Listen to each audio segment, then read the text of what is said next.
remercie, Monsieur le Président, honorables députés, mes chers collègues, mesdames, messieurs.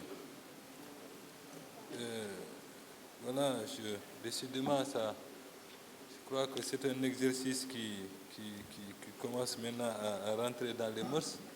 J'ai l'impression que depuis le début de cette présente session, les premières informations, je les dois toujours à l'honorable député Cheikh Abdou.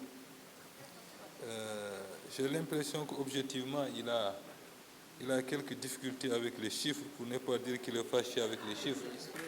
Fondamentalement, honorable, je l'ai dit hier, aujourd'hui encore, comme par hasard, vous êtes revenu dessus. Hier, c'était, je crois, le sport.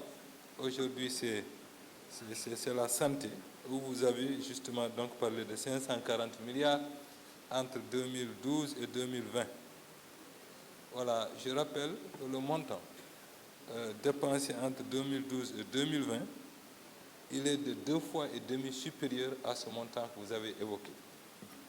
Il est exactement de 1369 milliards. C'est 1369 milliards, hors dépenses Covid, et j'y reviendrai, hors dépenses Covid. Peut-être que vous avez toujours la référence de 2012, où effectivement le budget tournait à peine autour de 106 milliards, autant pour moi. Et là, cette année, vous l'avez vu, effectivement, on est à 216 milliards. Compte non tenu, c'est important, du programme en gestation.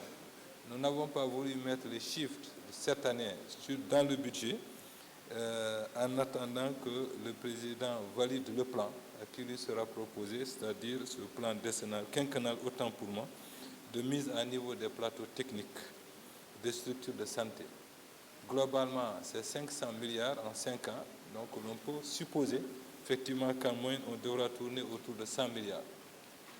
Augmenté au 216 du budget actuel, on est déjà effectivement donc à 316 milliards de francs CFA. Voilà les budgets, donc 3 fois plus, honorable député.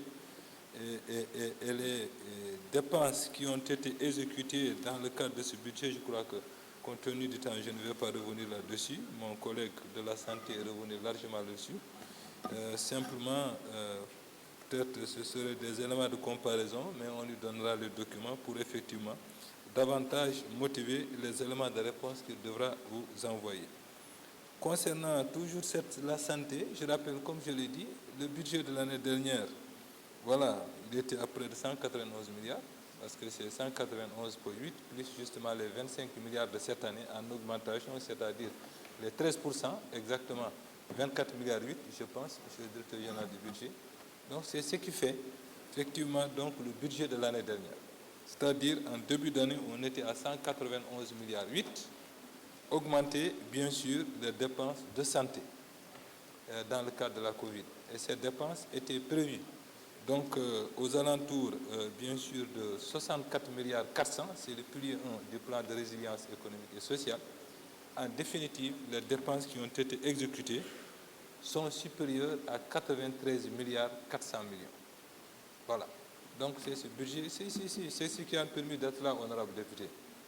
Les 94 milliards 300 millions de francs, 93 milliards 400 millions, plus le budget de l'année dernière, c'est l'ensemble de ces dépenses qui nous a permis justement d'être là et de nous classer deuxième partout dans le monde, honorable député. C'est ça la vérité. Donc on ne cache pas les chiffres. Ils sont là. Et mieux, l'Assemblée nationale fait partie justement de cette commission de suivi des dépenses Covid. Et je pense que cette commission, aujourd'hui, sort régulièrement ses rapports, dans tous les cas, qui seront validés par tout le monde et qui seront même mis dans le net pour que vous puissiez effectivement les valider ensemble et les apprécier. C'est vous dire effectivement qu'on ne cachera rien là-dedans.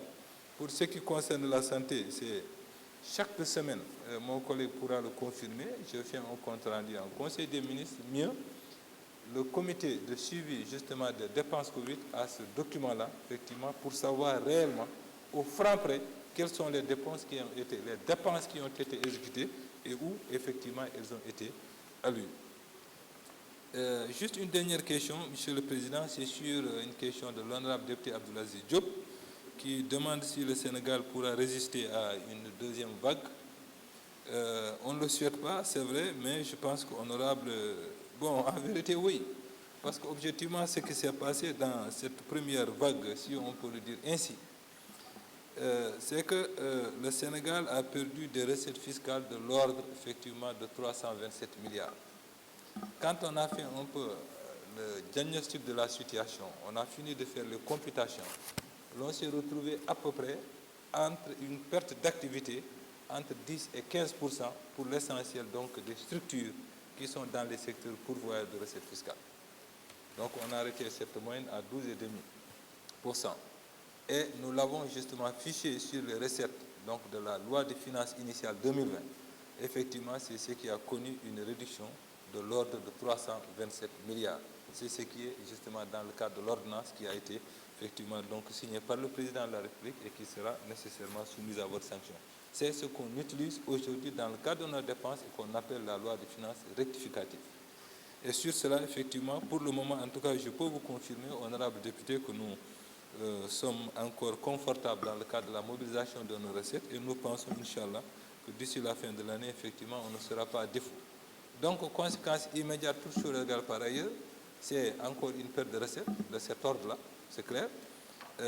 Deuxième élément, je le rappelle, dans le cadre quand même de la prudence budgétaire, effectivement, si vous voyez le budget, il y a deux chapitres importants, une réserve de gestion qu'on pourra utiliser, mais surtout de précaution, qui ne sera mobilisée qu'en cas d'atteinte de nos recettes, de nos objectifs de recettes fiscales. Et ce montant, il est important, il fait 66 milliards. Effectivement, si on ne devrait pas atteindre ces objectifs du fait d'une seconde vague, ce que nous ne souhaitons pas, bien évidemment, effectivement, on sera amené à s'ajuster à ce niveau.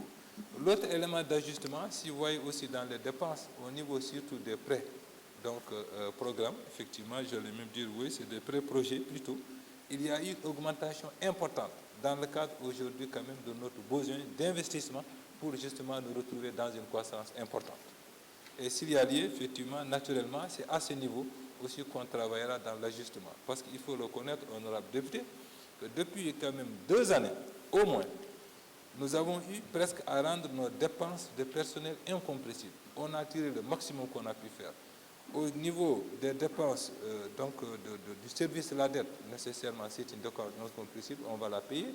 Bien sûr, le reste, c'est dans le fonctionnement où on est aussi en train de grappiller véritablement tout ce qui pouvait l'être pour davantage être confortable dans le cadre justement de nos dépenses pour enfin attaquer la véritable problématique du développement dans le cadre des investissements.